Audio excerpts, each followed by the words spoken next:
to call Fletcher Tabato. Thank you, Mr Chair. You've thrown me into disarray there. I didn't expect that at all. Mr Chair, I just want to make the point in starting my contribution to this debate this evening is the fact that we are talking about tax policy that is being introduced with 3 pieces of legislation, and here we are tonight debating one part of that 3-part package. So that in itself puts a huge amount of confusion on just exactly what is being debated tonight and what will be debated in the future. So, it is the second part. Well done to you. So what that member perhaps needs to realise is in order for this legislation to be enforceable and useful, we must and needs debate the first part or the third part, for example, so that we can have the full picture. I wanted to make that point to the House. This legislation, and I commend Labor's contribution tonight, this legislation is weak, it is insubstantial, and it will not achieve its stated objectives. Treasury has told us it will not capture the speculator. They told us that 5 years ago. They made the submission to the government. They said, sir, that this type of legislation, this bright line test, will actually not capture the speculator. Mr Chair, home ownership, without any doubt, in New Zealand is falling backwards. Less and less of New Zealanders are able to afford their... Fewer and fewer. Thank you for that correction. I do appreciate it. So the stated objective of this piece of legislation is to discourage speculation, and with that in mind, to bring the price of property, particularly in Auckland, down, so that the average New Zealander, homeowner, first home buyer, can actually buy a home in Auckland. That is the stated objective of this piece of legislation. But, sir, it will not achieve that stated objective. I'll just grab a few quotes. Chartered Accountants Australia and New Zealand said quite simply that this is not sound tax policy. The overall package of reforms lacks the coherence it requires and will not provide taxpayers with appropriate degree of certainty.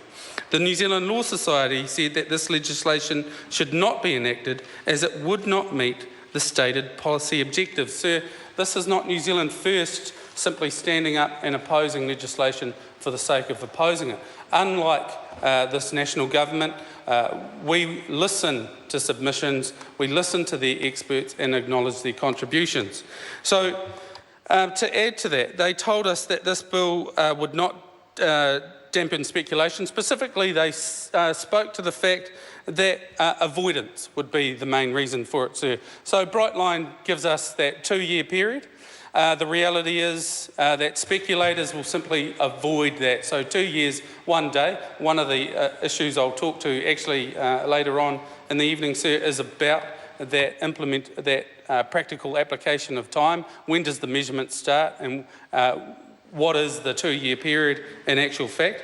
So the other educational point for the members opposite is, as has been spoken very specifically to, is the tax take from this legislation, $5 million, sir. That in itself is just highlights how ineffective this legislation will be. I think it was Mr Twyford outlined the total value of speculation in New Zealand, and the contrast between the take from this to disincentivise speculation is just glaring, Mr Chair. This bill will not stop rampant house price speculation. So I just wanted to address, Mr Bennett says that the intention test will still apply. He was yelling it out quite abusively while someone was contributing this evening. He said the intention test will still apply. So there's one of the confusing facts that the member needs to be aware of. So it's been stated many times that tax needs to be simple, it needs to be transparent and clear. So now we have 2 pieces of legislation that will run in tandem. So we'll have the bright line test saying 2 years will apply with all transactions, although I'll come to the fact that just what comes into those transactions is a huge debatable point. But then Mr Bennett tells the House that the intention test will still apply. Well, it's this government's contention, and I'll point this out to Mr Bennett. Fletcher Tabato. Thank you, sir. That was this government's contention that the intention test is actually supposedly not working. And yet he's using it as a reason to say, well, it will still apply. So the reality is, sir, and one of the contributors put it quite eloquently, I can't quite reach it now, so it's not verbatim, but they said that the only people who will be captured by this test are those who are caught by unavoidable circumstances, Mr Chair.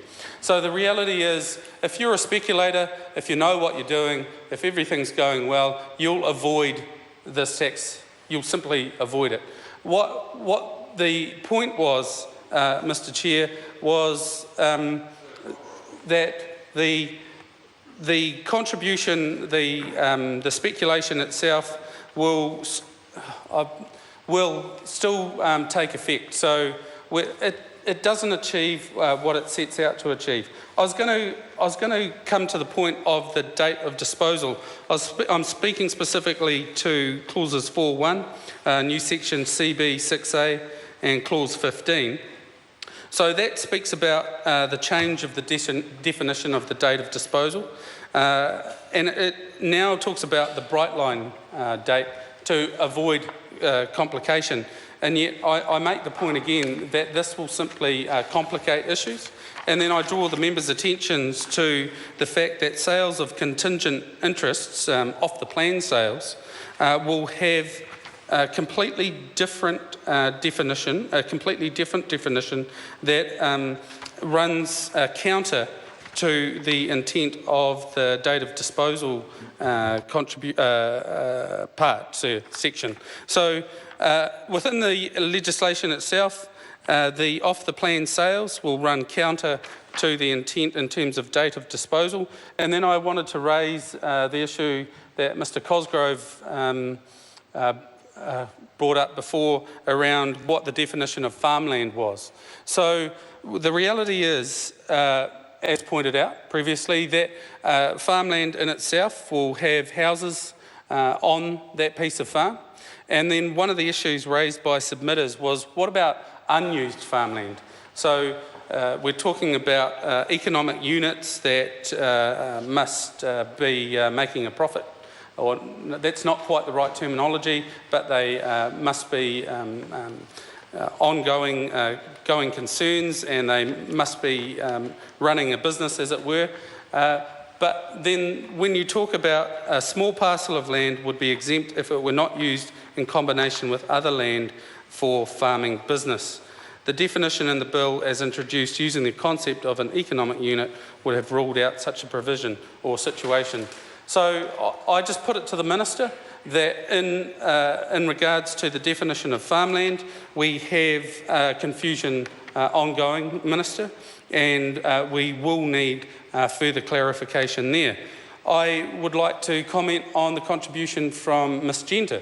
So the reality there is residential land. The definition of that is relevant land zoning rules would apply. So initially we were talking about residential land would be defined as included bare land that because of its area and nature is capable of having a dwelling erected on it. But as was pointed out again in an earlier contribution, that definition of residential land, even within Council's land zoning rules, Mr Chair, is ambiguous and quite broad, and exceptions within that can be brought into play by those wishing to either avoid or those who are caught unintendedly because they weren't sure of just what was meant in the definition. The courts are going to have a great amount of time required to define and outline just what it is we're talking about here, sir. Thanks, Mr Chairman. Jacinda Ardern. Thank you.